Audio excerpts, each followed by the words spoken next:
Welcome back जी। Break के बाद आपको खुश आमदीद कहते हैं। मियां नवाज शरीफ एक बड़े अहम नुक्ते के ऊपर इस वक्त स्टैंड लिए हुए नज़र आ रहे हैं। कहा जा रहा है कि उनसे ये दरख्वास्त की गई थी मुल्क की साबिक अहम शख्सियत पर तनकीद जो है वो ना की जाए, लेकिन उनकी तरफ से दरख्वास्त जो है वो मुस्तरद कर दी गई है। ना सिर्फ दरख्वास्त की गई बल्कि उनके जो भाई हैं मियां शहबाज शरीफ साहब, उनकी भी पिछले दिनों मुलाकात हुई है जी। और ये कहा जा रहा है कि कोशिश उनकी तरफ से भी जो है वो की गई कि उनको किसी तरीके से इस चीज़ पर राज़ी किया जा सके, लेकिन मियां नवाज शरीफ साहब जो हैं वो अपने मौक़िफ़ पर डट चुके हैं। और बड़ी लॉजिक जो एक बड़ी अहम लॉजिक जो वो इस बात की दे रहे हैं वो ये कि तरक्की करते हुए पाकिस्तान को नुकसान पहुंचाया गया है और जो इसके ज़िम्मेदार अनासर है उनको कानून के कटहरे में ज़रूर लाया जाएगा और तनकीद यकीनन उनके ऊपर जो है वो की जाएगी। जी बुखारी साहब, ये कोई टर्निंग पॉइंट आप इसको कह सकते हैं? क्या लगता है आपको ये जो मौक़िफ़ जिसके ऊपर आप डट गए हैं मियां नवाज शरीफ साहब, कहाँ ले जाएगा? मेरे ख्याल से इसके ऊपर बराह रास्त इस सवाल का जवाब देने के बजाय थोड़ा सा हमें इसकी तारीख़ में जाना पड़ेगा। वज़ीर आज़म हाउस से निकलने के बाद नवाज शरीफ साहब ने एक बयानिया अपनाया था, आपको याद होगा, जिसका टाइटल था वोट को इज़्ज़त दो। वो इसके ऊपर इस पूरे अरसे में डटे रहे हैं। उनके इस बयानिए की फतेह हो चुकी है। कैसे? पहली बात तो यह है कि जो हुकूमत कायम की गई थी उनको निकालने के बाद वो हुकूमत की छुट्टी हो चुकी है। पहली कामयाबी। ये बात ठीक है? सही। दूसरी कामयाबी ये है कि जो जनरल बाजवा साहब थे, जनरल फैज़ हमीद साहब थे, जो इंस्ट्रूमेंटल थे, वो रिटायर हो चुके हैं। ठीक है। उसके बाद पीटीआई की छुट्टी होने के बाद नून लीग की क़यादत में पीडीएम की हुकूमत भी कायम हो चुकी है और 16 माह तक इक़्तिदार में रह चुकी। ठीक है जी, ठीक है जी। ये एक तो उनका ये बयानिया जो है वो तो मैं समझता हूँ कि मंतकी इंजाम को पहुँच के कामयाब हो चुका है। अब जिसकी बात हो रही है वो ये है कि अब जो इलेक्शन कैंपेन होगी उसमें क्या बयानिया जो है वो बनाया जाए। नून लीग को इसमें बहुत मुश्किलात का सामना है। लिहाजा उनका ख्याल ये है कि हर वो शख्स जिसने उनकी ज़ाती शख्सियत को नुकसान पहुँचाया है, नून लीग को एज ए पार्टी नुकसान पहुँचाया है, उसको एक्सपोज करना चाहिए। अच्छा, हुआ क्या है? तारीख गवाह है कि माजी के डिक्टेटर्स जब शबखून मारते थे तो उनके शबखून मारने का जो ऑपरेशन होता था उस पर अवामी सतह पर बहस नहीं होती। अच्छा, लोगों को कभी पता नहीं चलता कि ये हुआ क्या था। अयूब खान साहब से शुरू हो जाइए, ज़िया-उल हक साहब के मार्शल पर आ जाइए। इस दौरान जनरल याहिया खान ने जो खिलवाड़ किया था वो भी आपके सामने, एक आधा मुल्क टूट गया। उसके बाद जनरल ज़िया-उल हक और फिर जनरल मुशर्रफ, इन सब ने जिस तरीके से इक़्तिदार पे कब्ज़ा किया वो कभी भी अवामी सतह के ऊपर डिस्कस नहीं हुआ। अदालतों ने कोलैबोरेटर्स का रोल और उन तमाम फौजी मदाखलतों को जो 4 मरतबा हुई उनको एंडोर्स किया, इंडेमनिटी दी उनको। नॉट ओनली दिस, ये भी किया उन्होंने कि एक फौजी डिक्टेटर को ये इख्तियार दे दिया कि 3 साल तक वो अपनी मर्जी से आइन में तरमीम कर सकते हैं। ऐसा तो किसी बनाना रिपब्लिक में नहीं होता। यानी दुनिया की आइनी तारीख में ऐसा नहीं हुआ जो हमारे इन अदालतों ने किया। ठीक हो गया जी। अब आ जाए जनाब, अब जो इंतखाबी मुहिम है उसके लिए नवाज शरीफ साहब को एक सख्त बयानिया बनाना है, जिसका इंदिया मरियम नवाज जब लंदन से वापस आई थी तो उन्होंने भी दिया था कि इस दफ़ा हमारी जो इंतखाबी मुहिम है बड़ी जारहाना होगी। नहीं तो इसका क्या मतलब है? Noon league is playing good cop bad cop? No, अभी उसी तरफ आ रहा हूँ, आहिस्ता आहिस्ता चलते ना उस तरफ। ठीक है। नवाज शरीफ के पास कोई ऑप्शन नहीं है सिवाय इसके कि वतन वापस आएँ और अपनी इंतखाबी मुहिम जो है उसकी क़यादत करें,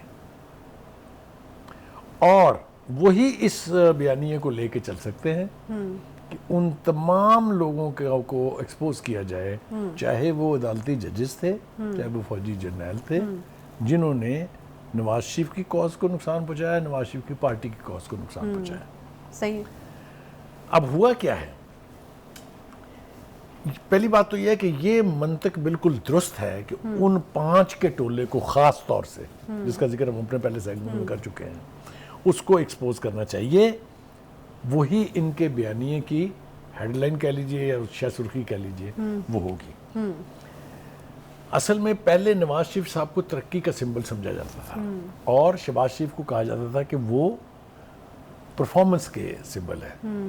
अच्छा भाई साहब, मुझे याद आ गई है 5 के टोले का जो आपने जिक्र किया। हमारे मेरे ख्याल में कुछ पुराने प्रोग्राम्स हैं जिसमें आपने जो है मरीम नवाज़ के हवाले से ये जोड़ के ये बताया कि मरीम साहिबा नई उस वक्त लंदन से वापस आई थी। आपने कहा कि वो नया बयानिया साथ लेके आई हो और ये 5 के टोले वाला है। तो मेरे ख्याल में ये उसी का रिवाइवल है या उसी के ऊपर एब्सोल्युटली मैंने जिक्र भी किया कि लंदन से जब वो वापस आई थी तो जारहाना इलेक्शन कैंपेन कर, बिल्कुल ठीक आपने कहा। देखिए जी, वो मैं ये कह रहा था कि नवाज शरीफ साहब तरक्की के सिंबल समझे जाते हैं। उनके जो लैंडमार्क प्रोजेक्ट्स हैं वो सारे विजिबल हैं। अच्छा। शहबाज शरीफ वॉज ए परफॉर्मर, उन्होंने उनकी परफॉर्मेंस जो है वो परफॉर्मेंस के सिंबल थे। बट अनफॉर्चुनेटली ये 16 महीने का जो इक़्तिदार है इसने शहबाज शरीफ साहब को महंगाई का सिंबल बना दिया। सही। लिहाजा वो तो किसी भी कैंपेन की क़यादत अकेले नहीं कर सकते। आप मेरी बात समझ रही हैं? सही है, ठीक है। Therefore, it is inevitable for Nawaz Sharif to come back. उनकी वापसी के रास्ते में जो रुकावटें हैं वो हम सबके सामने हैं। एक उनके खिलाफ ऐसा केस है जिसमें उन्हें सजा हुई है। वो केस दर हकीकत ख़त्म हो चुका हुआ है इसलिए कि उसके बाकी के 6 मुलज़म जो थे, जो मुजरम बन गए थे क्योंकि सजा हो गई थी, वो सब रिहा हो चुके हैं। उन सब के खिलाफ मुकदमा ख़त्म हो चुका है। लिहाजा नवाज शरीफ साहब जब तशरीफ़ लाएंगे तो उनको एक हिफाजती ज़मानत चाहिए और एक अदालत में पेश होना जो है वो उनके लिए ज़रूरी है। तो उन पर से भी ये तलवार जो लटक रही है ये हट जाएगी। सर, उनका तो ये मसला हल हो जाएगा ना। मुझे बताइएगा कि पार्टी के अंदर क्या ये अदराक हो चुका है पार्टी के अंदर, क्या मियां नवाज शरीफ साहब को, मरीम नवाज साहिबा को, या फिर जो मेन लीडरशिप है अब कम से कम इतने जारहाना जो बयानियां हैं उससे नीचे पर इलेक्शन नहीं जीता जा सकता, या इलेक्शन में जो कम से कम भी इतना जारहाना बयानिया तो होगा तो इलेक्शन में उसकी 2 वजह हैं। एक तो जैसे मैंने कहा कि 16 महीने के बीच जो कुछ हुआ उनकी हुकूमत के बीच, जिसकी क़यादत जो है वो नून लीग कर रही थी। ऑब्वियसली प्राइम मिनिस्टर नून लीग का था। उसको सामने रखें अगर आप, तो शहबाज शरीफ साहब जो है वो कैंपेन लीड नहीं कर सकते। अच्छा, बट पार्टी एक ही है। इसको किस तरीके से जो है वो, देखिए नवाज शरीफ साहब का वोट बैंक जो है वो नवाज शरीफ साहब का है। अच्छा, नवाज शरीफ साहब का ही रहेगा, नवाज शरीफ साहब का ही है। मुखाई साहब, कॉम्प्लिकेटेड है सिचुएशन। देखिए आपकी पार्टी जो है वो आपके भाई वज़ीर आज़म रह के 16 महीने रूल करके जाते हैं, आवाम की चीखें निकल गई, महंगाई का सिंबल बन गए। अब आप एक और बयानिया लेकर के आ रहे हैं और उसके बाद फिर आप मतलब वो इतना तगड़ा लग रहा है कि मतलब वो बयानिया अगर जी वो बयानिया कामयाब हो गया एक दफ़ा तो इलेक्शन बयानिया ये होगा कि जिन लोगों ने ये सारे खिलवाड़ किए हैं उन लोगों ने पाकिस्तान की मईशत की तबाही की है। नवाज शरीफ साहब अपनी इलेक्शन कैंपेन में ये बताएंगे कि आप पूछिए ज़रा पीटीआई की लीडरशिप से कि उन्होंने इनहेरिट क्या किया था, वो छोड़ के क्या गए हैं। सही। अभी चंद मिसालें हमारे सामने आई हैं। गर्दिशी कर्जा जो 600 बिलियन था वो 2400 बिलियन पर छोड़ के गए वो। और जो दूसरे कर्जे उन्होंने लिए जो पाकिस्तान की तारीख में यानी 60-65 साल में लिए गए थे, वो इन्होंने 4 साल में उससे ज़्यादा कर्जे लिए हैं। सही। यानी मैं आपको ये नहीं तो अब की बार ना वो नून में से शीन निकल जाए, कहीं ये पार्टी के अंदर भी क्या इस बयानिए के बाद टूट फूट हो सकती है? देखिए ये बात है? शहबाज शरीफ साहब को बिल्कुल रोज़े रोशन की तरह आया है कि -PMLN ही इज़ नोबडी। अच्छा, ठीक है। पार्टी है तो वो है। सही। ये बात बहुत से लोगों के बारे में पहले तय हो चुकी है। जिसने मुस्लिम लीग नवाज छोड़ी है और दूसरी पार्टियों को ज्वाइन किया, वेयर आर दे।